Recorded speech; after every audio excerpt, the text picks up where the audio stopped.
Pendant que vous vous connectez, je vais me présenter. Mon nom, c'est André Catudal de créationcatudal.com. Et aujourd'hui, dans le fond, je vais vous montrer des trucs pour faire la technique. Je vous montre ma carte à l'envers. Pour faire la technique de masquage, afin que mon coq soit carrément au travers du feuillage et non collé par-dessus. Donc, je vais vous montrer. Vous allez voir, c'est super facile. Et puis, on peut faire ce genre de technique pour n'importe quel projet. Donc, je vais tourner ma caméra pour filmer ma surface de travail. Donc, avant de commencer à faire le coq, je vais vous donner un truc pour étamper un arrière-plan. Comme ceci. Ça, c'est notre nouvelle étampe de craquelure. Donc, j'adore cette texture-là. Quand je travaille avec des étampes d'arrière-plan, je la laisse toujours coucher sur le dos. La raison, c'est que quand je prends l'étampe et que j'étampe par-dessus, il y a souvent des endroits qui sont manqués. Et puis après ça, il faut essayer de cacher les bouts qui sont manqués. Donc, le truc que j'ai trouvé, ou j'ai peut-être trouvé sur Internet, je ne m'en souviens plus, c'est de venir placer ma carte par-dessus. Et de tout simplement, on pourrait prendre un rouleau ou en tout cas, il y a différentes façons de pouvoir s'assurer que ça soit uniforme partout. Mais de cette façon-là, je m'assure que l'étampage soit uniforme et je trouve que c'est plus facile aussi. Donc, je vais mettre ça de côté. J'aime beaucoup rajouter de la texture dans l'arrière-plan, ton sur ton. Je trouve que ça ajoute un détail intéressant. Maintenant, pour faire le masquage, comme j'ai fait ici, là, j'ai pris le jeu coq en pâte. Je prends un post-it. Et puis, à chaque fois que je fais la technique, ben lui, vu que je l'ai fait, je le garde dans mon jeu d'étampe. Comme ça, quand je prends mon jeu d'étampe, si je veux refaire la technique de masquage, je reprends mon petit papier que j'ai découpé. Et puis, on essaie d'étamper dans la partie collante. De cette façon-là, ça l'aide au papier de rester en place. Donc, je commence par étamper mon coq. Je prends l'encre Memento parce qu'après ça, je vais le colorier avec les blends. Et je vais venir étamper mon coq ici.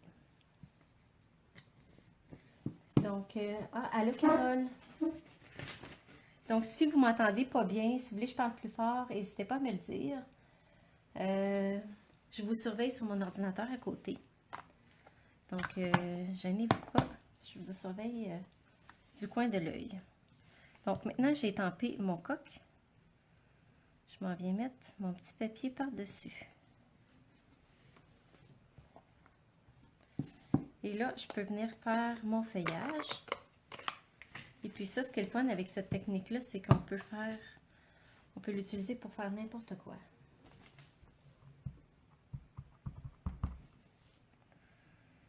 Et puis là, je veux me garder de la place pour mettre mon vœu en haut. Donc, il ne faut pas que je mette mon feuillage trop haut. Sinon j'aurai pas de place. Donc, peut-être peser un petit peu plus fort. Je vois que j'ai manqué des petits bouts, mais je pense que ça ne paraîtra pas. On peut venir repasser des fois. Comme ça et comme ça. Et puis là, on vient enlever nos petits bouts de papier. Et le coq, il ressort toujours beau. Que je vais pouvoir colorier.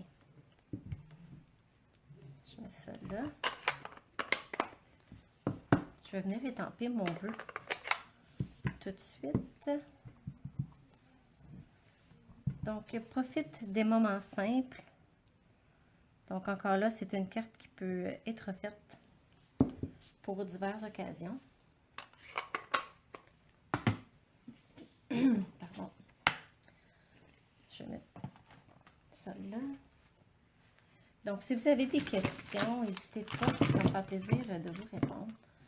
Avant de colorier, je voulais vous montrer la carte qu'on a faite. En fait, ça, c'est la carte qu'on a faite jeudi dernier à la rencontre d'équipe. Et on a fait toujours avec la technique de masquage. On a fait des fleurs, donc ici, il y avait la fleur, le feuillage. Donc, c'est toujours avec la même technique, mais avec des grosses fleurs, qu'on peut arriver à faire un genre de dégradé comme ça. Donc là, j'ai sorti les couleurs que j'avais utilisées la dernière fois. Donc, je vais essayer de faire ça assez rapidement.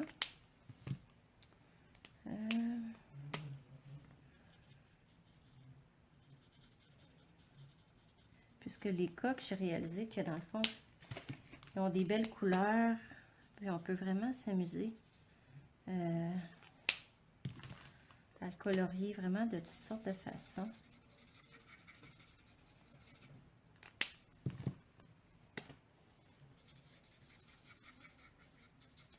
Avec les blends, je peux aussi m'amuser avec les couleurs.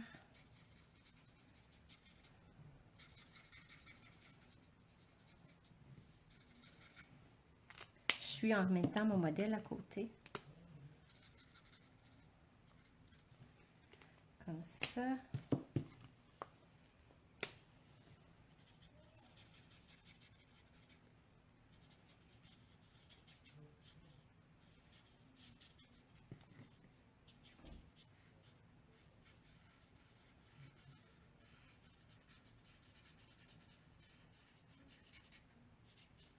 Et puis en passant, pendant notre rencontre d'équipe, justement, il y a quelqu'un qui me fait penser que le coq, c'est un signe de chance.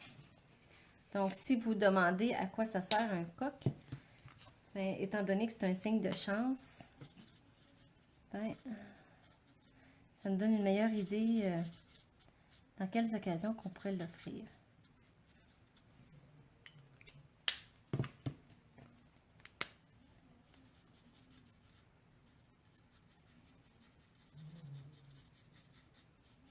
Comme ça.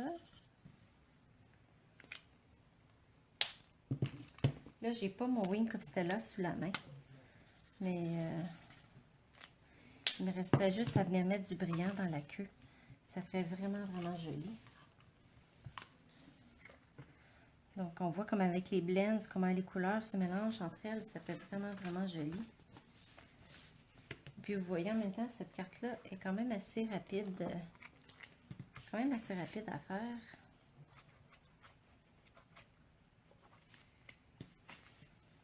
Donc, je les mets ici.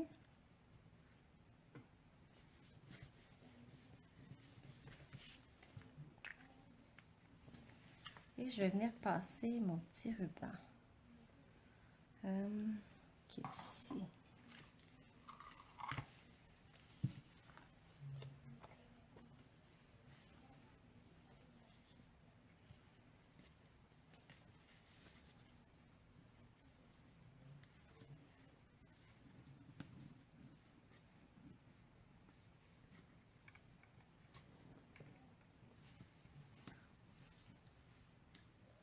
Je vais juste faire un nœud, je ne ferai pas une boucle.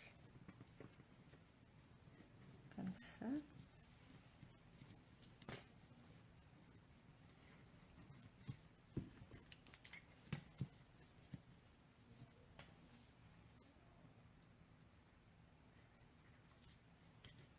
J'ai pas amené mes bons ciseaux pour les rubans, mais ça fonctionne quand même. Et puis, je vais coller mon carton en dimension. Je vais m'assurer de le mettre égal sur les deux côtés. Je vais fixer mon ruban à l'endos avec mes dimensionneurs. Comme ça.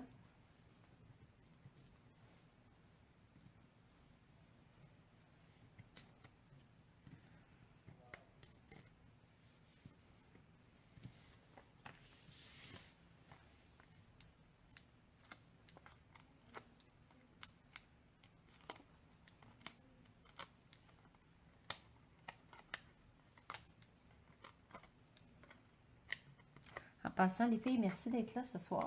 Je trouve ça vraiment le fun que vous soyez avec moi. Et puis, si vous voulez partager ma vidéo, je vous en remercie beaucoup. Ça m'aide à me faire connaître. Donc, dans le fond, ça, c'est mes 3 cartes. J'ai essayé de colorier le coq de la même manière, mais on n'arrive jamais vraiment à chaque fois à la même chose. Mais on fait juste s'amuser et puis c'est ça qui compte. Ben, merci les filles. Je vous souhaite une bonne soirée.